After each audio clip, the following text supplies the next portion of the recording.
This old guy DIY video has to do with tilling up a pasture in preparation for planting corn for the critters. So last year I tilled this area up, but I did not use any Roundup because it was so damn expensive in Biden's America. But this year I decided, since my crop failed last year, whether due to drought or being overrun by the grasses, I don't know, but I'm going to spend the money on Roundup this year. So I'm tilling it right now to break what turned into a really nice pasture. Then I'll hit it with Roundup the next couple of days when it's not windy. I'll plant it and we'll see if we can make something of this. Thanks for watching.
Today is April 25th, 2024. I'm here in southern Michigan. I just finished disking what 3 days ago had effectively been a pasture. So I went through and first I hit it with a tiller, 6-foot tiller that I picked up at Tractor Supply a few years ago. And then tonight I disked it. And while last night the temperature was below freezing, the next 2 weeks are supposed to be about 70 degrees. So the local farmers are not planting yet. They are spraying and fertilizing. So I'm going to kind of follow their lead, and then sometime next week I'll be ready to plant. Today is April 26, 2024. I'm out here planting this field that 3 days ago was a pasture. This is my setup. Got an old International corn planter. Running DeKalb Roundup Ready seed. Model 58.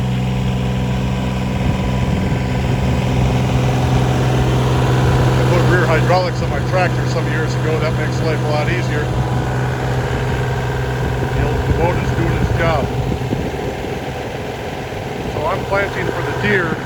Nothing here has to be harvested, so I'm not worried about perfect row spacing. You can see I don't have any row markers on this thing. So when I'm making my rows, basically, when I make the turn, I line the tire track up about 1 foot away from the prior tire track. You'll see that gives me about 3 foot spacing. Beautiful day to plant corn.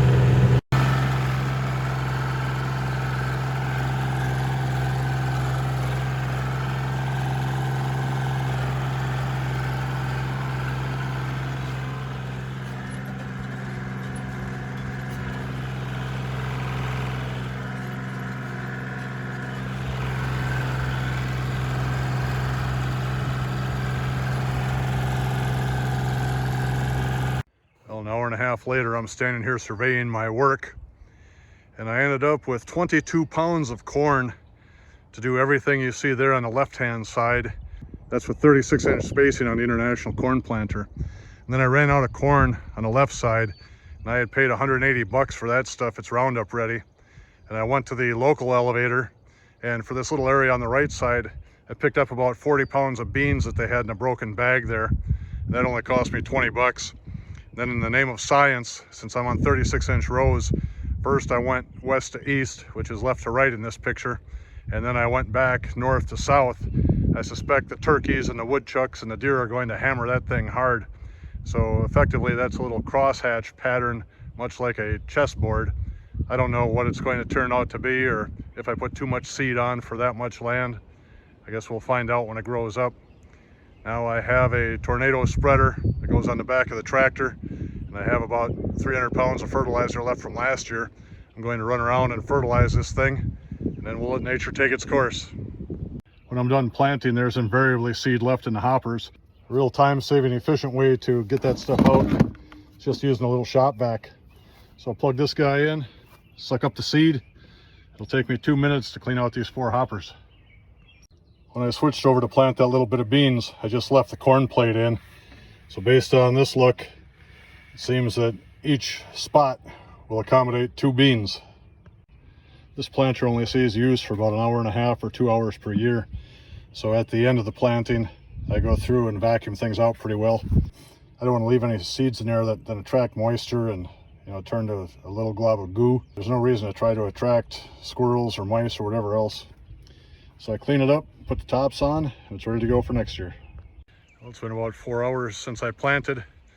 A gentle rain just started.